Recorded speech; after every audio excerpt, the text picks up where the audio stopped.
자, 이 시간에는 수입 납세자 정보 조회에 대해서 보도록 하겠습니다.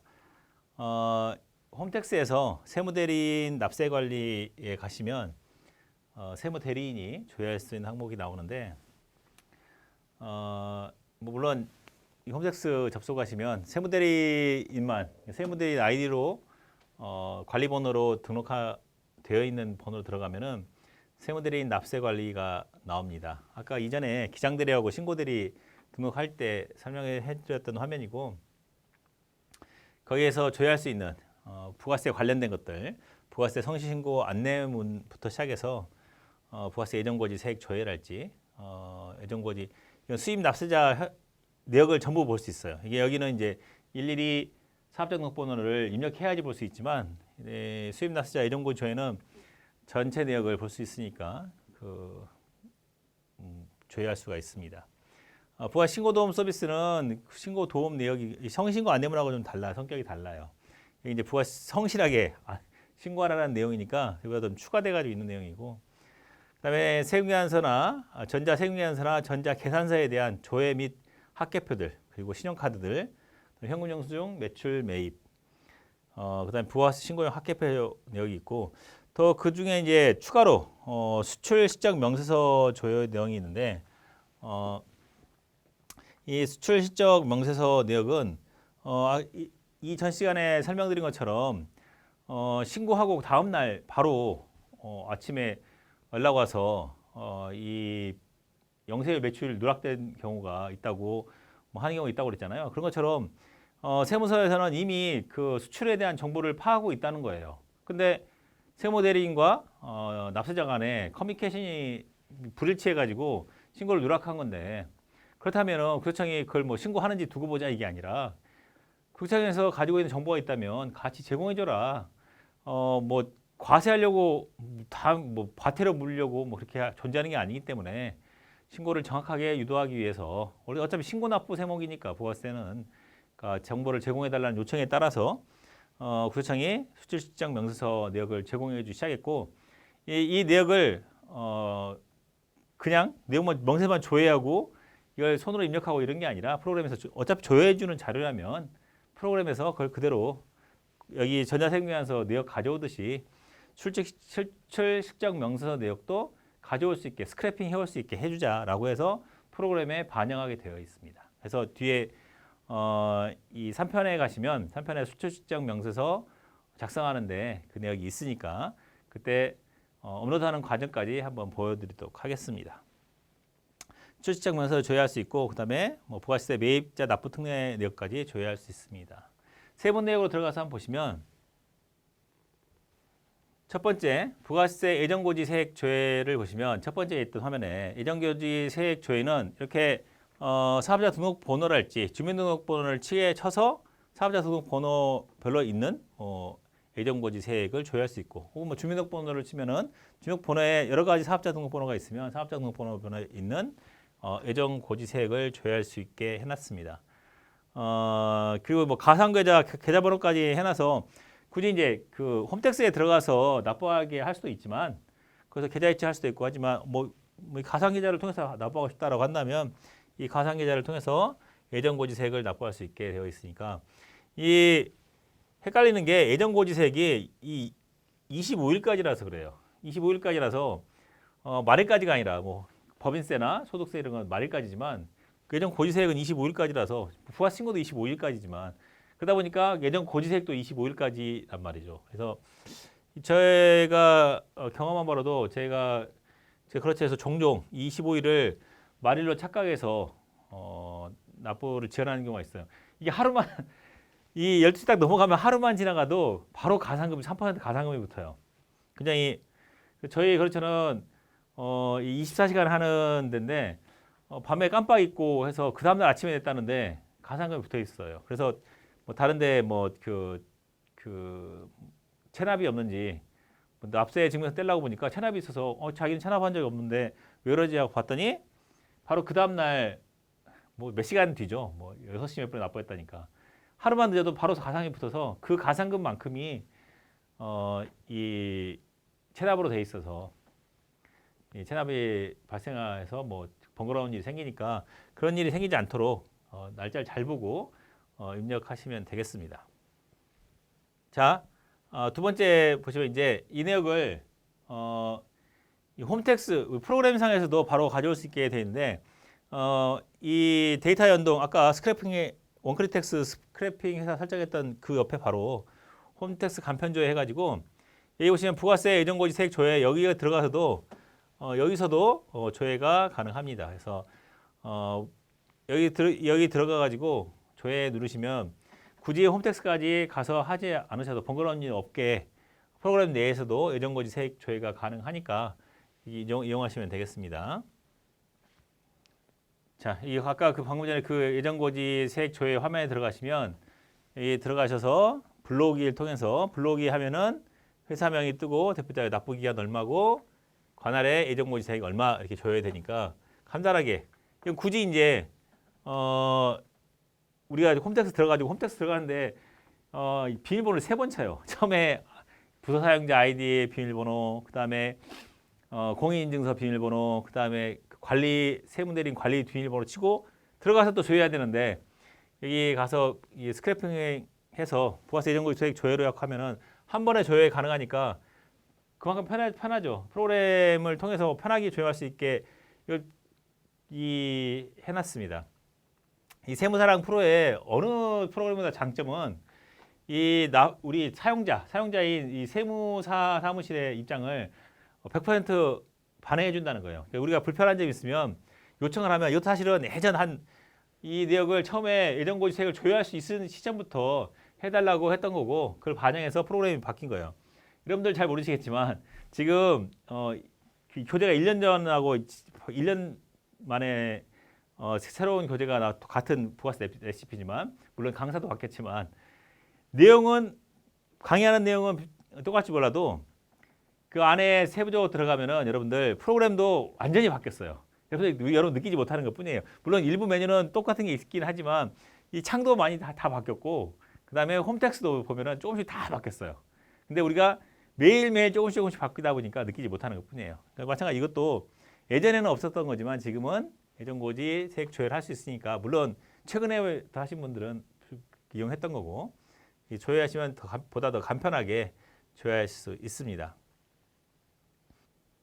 자, 그다음 두 번째로 부가세 신고도움 서비스인데 이 부가세 신고도움 서비스를 통해서 얻을 수 있는 자료는 개별 분석 자료, 회사의 개별 분석 자료, 그다음에 직전기 매출 및 매입 구성 분석, 그러니까 매출은 어떻게 분석되는지 그냥 기존에 이런 것들은 기존에 이제 회사별로는 회사에서 뭐 엑셀로 해가 만들어가지고 분석했던 거예요. 근데 이거를 이제 편의 차원에서 제공해달라고 요청해서 세무서에다가 이런 것 좀 제공해 주면 좋겠습니다. 왜냐하면 부서청에서 프로그램 내에서 분석하는 자료들이니까 그래서 그걸 바탕으로 해서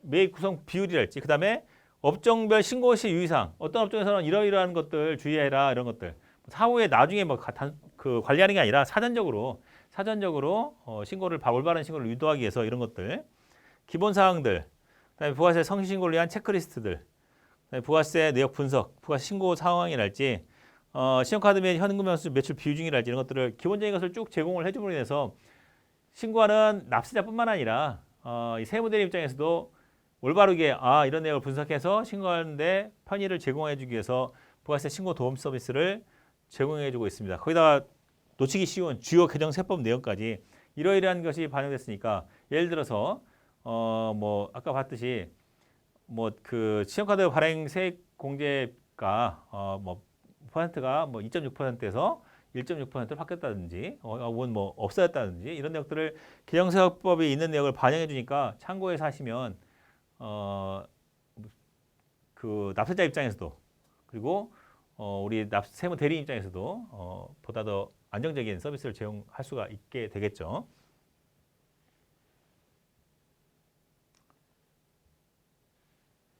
자, 그중에 이제 화면을 하나씩 캡처했는데 캡처한 것 중에 직전기 매출 및 매입 구성 분석을 하는 부분을 캡처를 했습니다. 보시면 매출의 구성은 직전기의 매출이 세금계산서는 얼마였고 여기 이제 단위가 1,000원이니까 세금계산서는 1억 200만 78만 1,000원이었고 신용카드는 26억이었고 그 외의 증빙은 뭐 4억이었고 이런 식으로 이렇게 분석을 해놓은 거죠. 신고 내역. 그다음에 매입 내역도 마찬가지.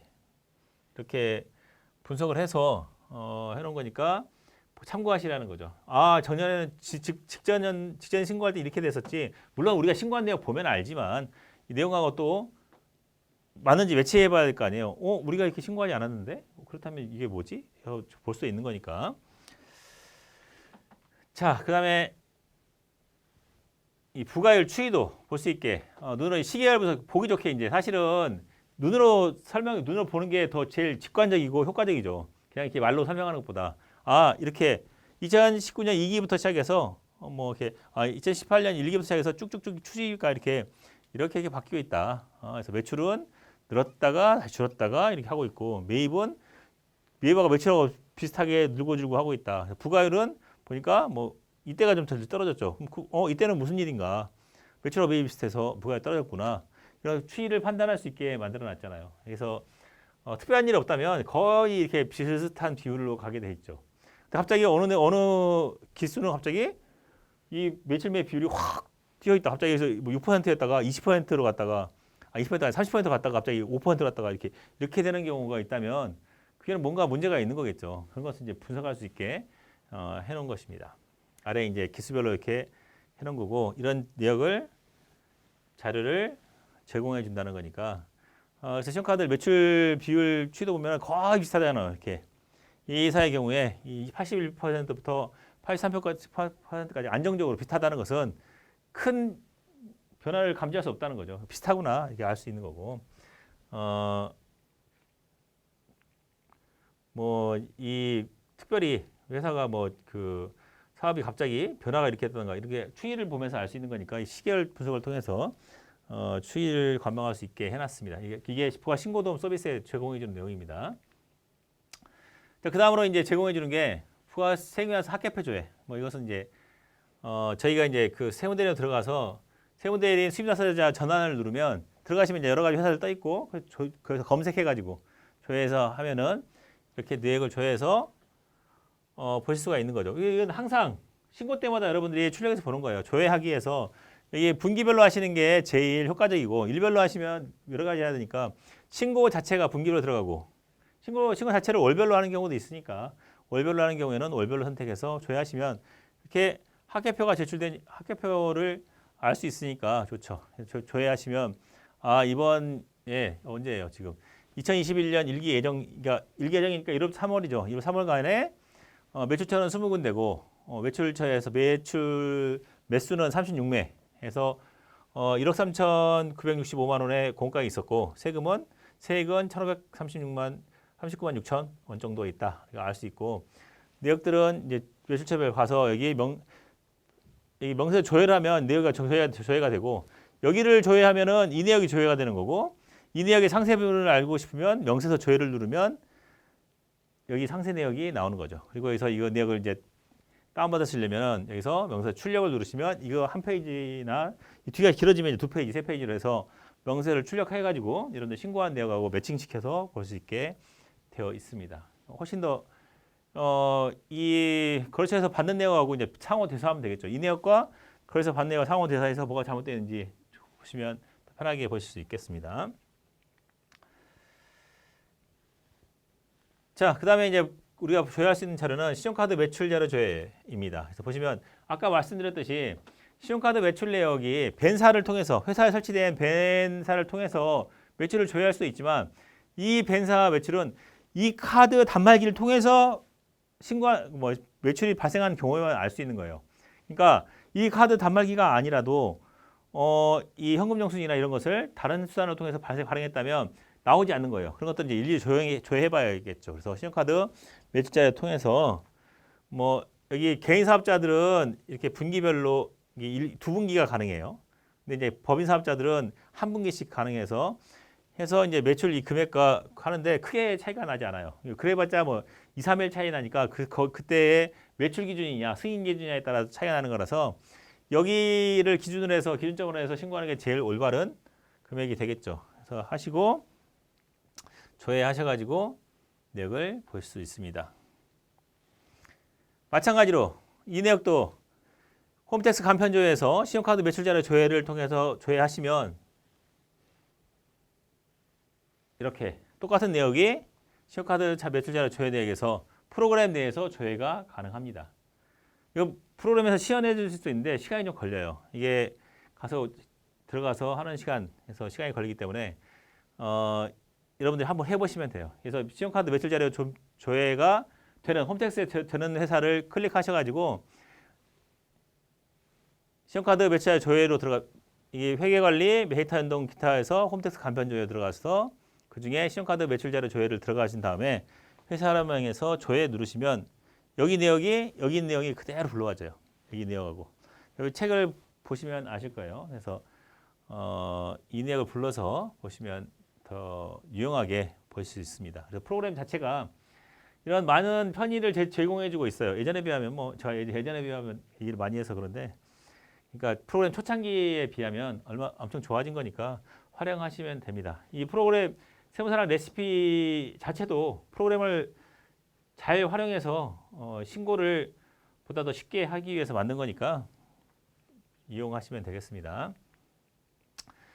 자, 현금 영수증 매출 총액 조회 역시 마찬가지예요. 방금 전에 이 신용카드 매출 조회하는 것처럼 여기 보면은 분기별로 올해 이제 전에는 이제 근데 그 시점으로 조회됐었는데 요 근래 들어서 이제 분기별로 조회할 수 있게 해놨어요. 물론 전체도 2021년 연도 선택할 수 있고 전체 2021년 전체 내역을 현재까지 오늘 당일 현재까지의 내역을 볼 수 있는 거고, 그리고 분기별로 조회할 수 있게 해놨어요. 1분기 내역, 그다음에 상반기 내역 합계 1분기 하면 상반기에 얼마 되는지까지 나오잖아요. 그래서 조회할 수 있게 해놨기 때문에 보다 더 간편하게 내역을 확인하시면 되겠습니다. 이것과 더불어서 이 제일 많이 차이 나는 게, 그러니까 예를 들어서 그 뭐 플랫폼 업자를 통해서 하는 때 차이 나는 게 현금 영수증 매출 총액이 차이가 많이 나요. 그리고 또 여러분들 그 신용카드가 아니라 핸드폰, 이런 핸드폰 업체들 가지고 보면은 핸드폰 업체에서는 매장에 있는 단말기로는 핸드폰 가게에서 액세서리 같은 거 팔고 액세서리에 대한 현금 지급했을 때 그거 하는 거 뭐 몇만 원 정도 매출 이것만 현금 영수증 발행한 게 나와요. 하지만 그 핸드폰 하는 업체들 보면은 여기 현금 영수증 매출 총액 조회하시면 이게 금액이 엄청나게 많아요. 몇 천만 원씩 되는 경우 있어요. 현금 영수증 매장에 있는 단말기는 몇만 원 수준인데 여기는 현금 영수증 금액이 많은 건 뭐냐라고 한다면, 그건 뭐냐면 그 통신사, 뭐 KT면 KT, SKT면 SKT, 뭐 LG U+면 U+가 이 채권을 사가요. 내가 판매한 것에 대해서 채권을 사가요. 권리를 사가는 거예요. 권리를 사가서 우리가 이쪽에 줄 돈 받을 돈 상계하고 나머지 돈을 정산해 준단 말이에요. 근데 상대방 이제 그걸 이용한 4월 때는 지금 우리 거래소 매장에서 사서 이쪽에서 산 거지만 우리가 그 채권을 팔고 KT에서 팔고 돈을 받았으니까 이미 신고를 했단 말이에요. 왜냐하면 그 채권을 파는 거에 대한 신고를 먼저 들어가요. 그런데 이제 이 사람들이 돈을 납부하는 사람 입장에서는 이 대금을 분할 납부하면서 대금 뭐 36개월 분할 납부, 뭐 24개월 분할 납부 하잖아요. 그때마다 현금 영수증을 발행하는 경우가 생기는데 그때 그냥 발행하는 게 아니라 여기 산 대리점을 통해서 하는 게 아니라 이 SKT면 SKT, 뭐 KT면 KT를 통해서 그쪽에서 세무공개사를 발행해 주도록 요청을 한단 말이에요. 그러면 그쪽에서 바로 발행을 해줘요. 이 매장의 이름으로. 그러니까 단말기에 있는 현금 영수증 매출하고 실제로 여기 현금 영수증 매출 총액하고는 차이가 발생해요. 그러면 그 차이는 뭐다?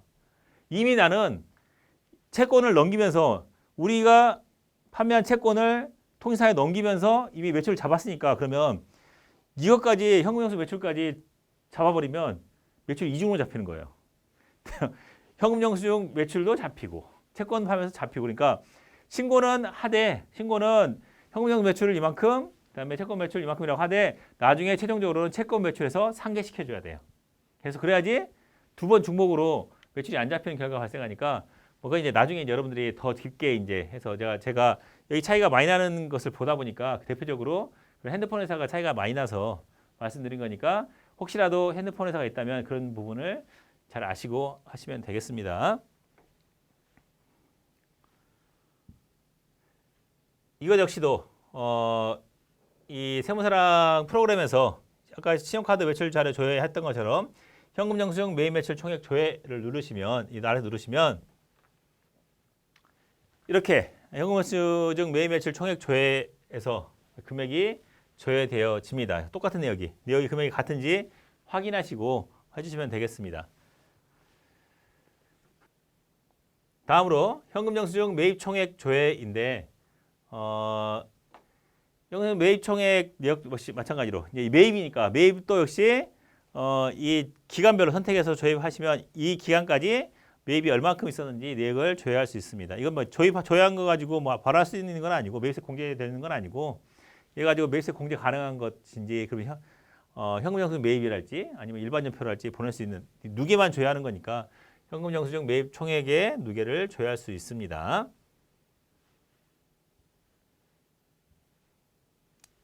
이건 역시 마찬가지로 아까 봤던 현금 영수증 매입 매출 총액 조회에서 블록이 매입을 조회하시면 이렇게 화면으로 조회할 수 있게 되어 있습니다. 다음 사업용 신용카드 누계 조회입니다. 사업용 신용카드 누계 조회는 사업용 신용카드 내역을 월별로 해서 신용카드 내역을 조회할 수 있게 해놨습니다. 그래서 이 월별로 총 거래 건수가 얼마큼이고 공제 대상 금액은 얼마인지 부가세는 이만큼인데 이 중에서 공제 불공제 바꾸는 게 있단 말이죠. 이거는 공제 불공제를 바꾸는 경우에만 조회할 수 있는 거예요. 공제 불공제를 안 바꿔놓으면 기본적으로 제공되는 경우가 있어요. 그러니까 대표적인 게 공제 불공제를 바꿔줘야 되는 게 직원이 있는 회사 같다면 회사라면 기본적으로 음식점업이 불공제돼 있어요.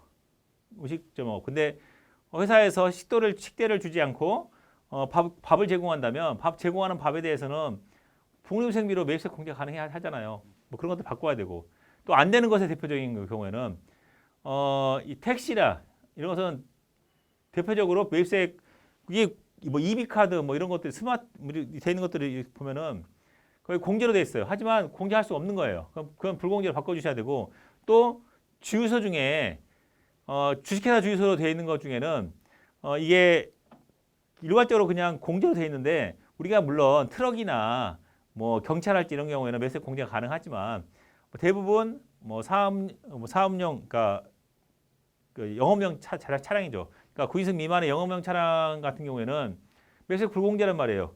그 소형차의 구입뿐만 아니라 사용 유지를 위해서 들어가는 유류비 역시도 불공제인 경우에는 그때 봐서 회사가 가지고 있는 차량 운반구의 종류가 뭔지 봐서 뭐 트럭이랄지 뭐 경찰할지 이런 경우에는 매입세 공제 가능하지만 그렇지 않은 이 영업용 차량에 대한 그 유류비다라고 한다면 불공제로 다 바꿔줘야 되고 그런 것들 내역을 바꿔주면은 거기서 내역이 표시된다는 거예요. 그렇지 않고 여기 나와 있는 내역은 그냥 조회만 했을 때 나온 내역은 그냥 단지 이 구청에서 이 취합한 내역에서 대부분 공제 불공제 되는 내용만 반영해 주는 거니까 그 내역이 반영되지 않으니까 이걸 확인해서 하셔야 돼요. 꼭 공제 불공제는 맞게 공제 불공제를 바꿔서 하셔야 돼요. 물론 홈택스에서 바꿔놓은 다음에 프로그램이 불러야 되지만 시간이 촉박한 경우에는 불러와서 프로그램에서 변환했다면 이 금액하고 달라질 수 있다는 거예요.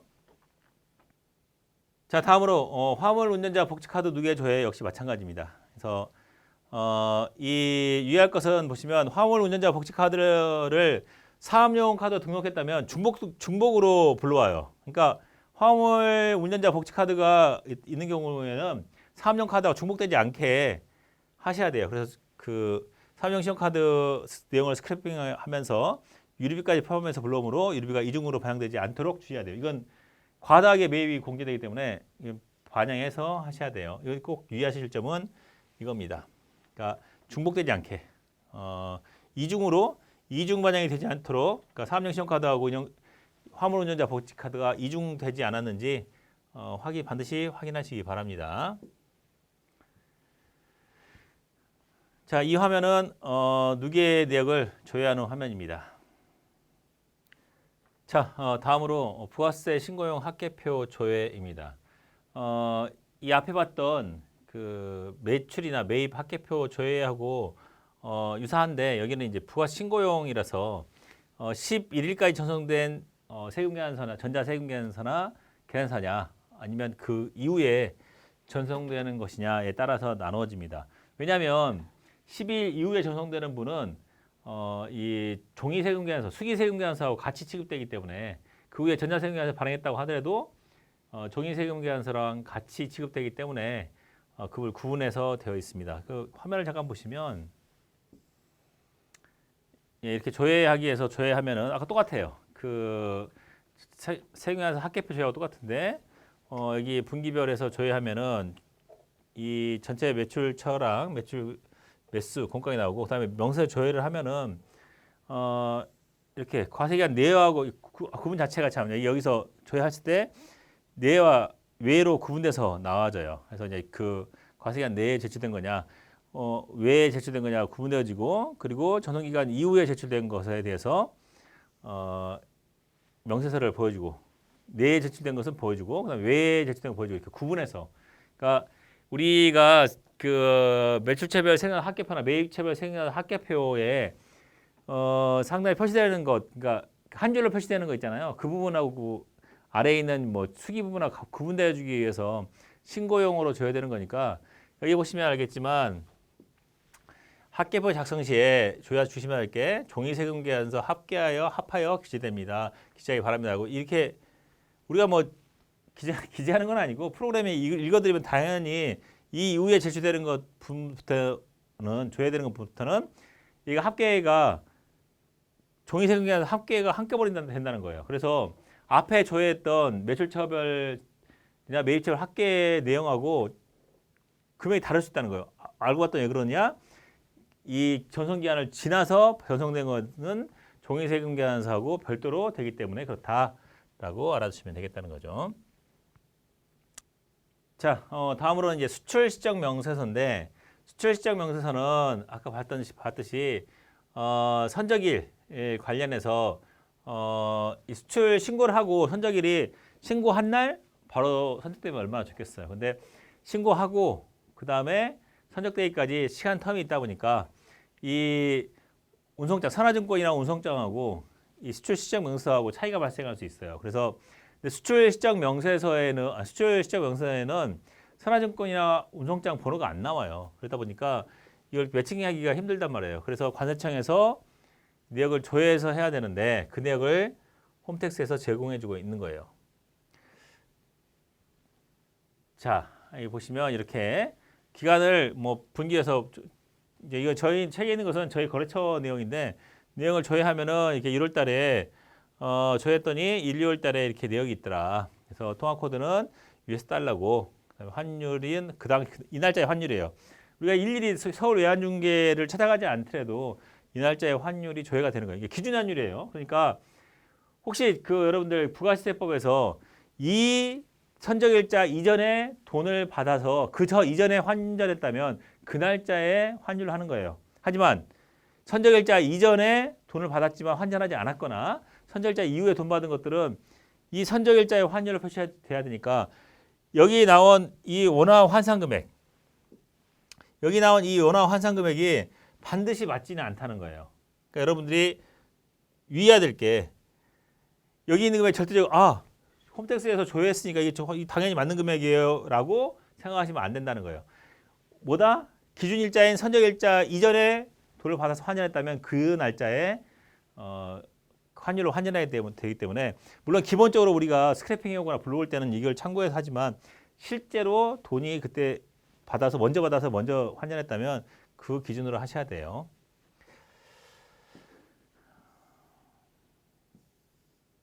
자, 뒤에 이제 3부 가서 이 수출 실적 명세서를 작성할 때 보시겠지만 미리 화면을 한번 보여드리면 이렇게 엑셀로 다운받아서 내역을 수출 실적 명세서 내역을 엑셀로 다운받아서 엑셀로 자료를 옮길 수도 있는 거고 이렇게 스크래핑 방식에서 수출 실적 명세서 수출 실적 명세서에 있는 이 버튼을 이용해서 직접 불러오기 해가지고 여기에 있는 세무대리인 아이디와 패스워드를 사용해서 불러올 수도 있는 거고 하는 거니까 여러분들이 뭐가 편한지는 여러분들 선택해서 하시면 돼요. 물론 이게 한꺼번에 하니까 이게 편할 수 있어요. 근데 이렇게 불러오다 보면은 내역을 모르는 수가 발생할 수 있으니까 처음에 한번 이 앞 위의 방법을 사용해 보시기도 하고 왜 목록을 엑셀 다운받아서 올리는 방법을 한번 사용해 보시기도 하고 수출 실적 명세를 직접 불러와서 하시는 것도 사용해 보시도록 해서 여러분들이 편한 방법을 선택해서 하시면 되겠습니다. 하다 보면 이게 제일 편해요. 편하기는. 편하긴데 내용은 전부 다 받아두셔야 돼요. 그래서 매칭을 해가지고 혹시 잘못된 건 없는지 환율은 정확히 되는지 환전한 내역은 선저결제 기준으로 해서 전에 환전된 것은 없는지 확인하셔가지고 하시면 되겠습니다.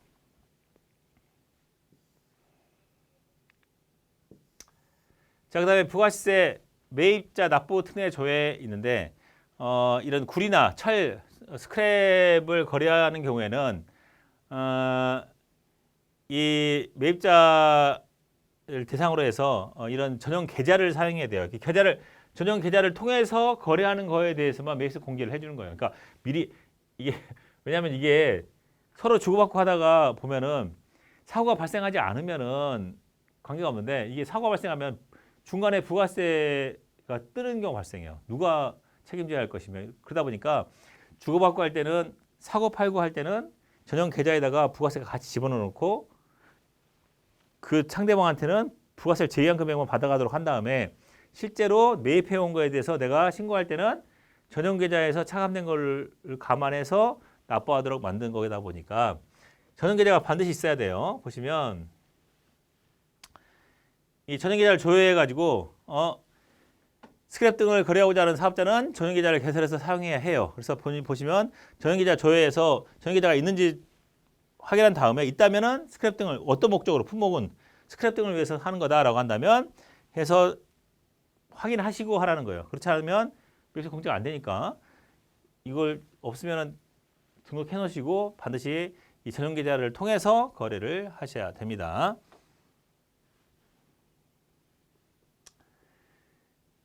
자, 이 스크랩 하기 위해서 이 구리 스크랩이나 이런 스크랩 하기 위해서 거래대금을 결제하는 경우에는 거래내역을 조회할 수가 있는데 보시면 거래내역 조회하시면 조회하기 누르면 이렇게 매출 거래처 사업자 번호에서 내역을 조회할 수가 있어요. 언제 작성했고 결제를 언제 했고 내역이 있어요. 여기 올해 것 중에 내역이 없어서 제가 작년 거 내역 그대로 사용했습니다. 새롭게 올 초가 기간이 짧다 보니까 올해 내역이 없더라고요. 그래서 이제 작년 거 내역 사용했으니까 뭐 연도가 작년 연도라고 해서 뭐 게을리했다고 생각하지 마시고 올해 내역이 사례가 없어서 그런 거니까 이해해 주시기 바랍니다.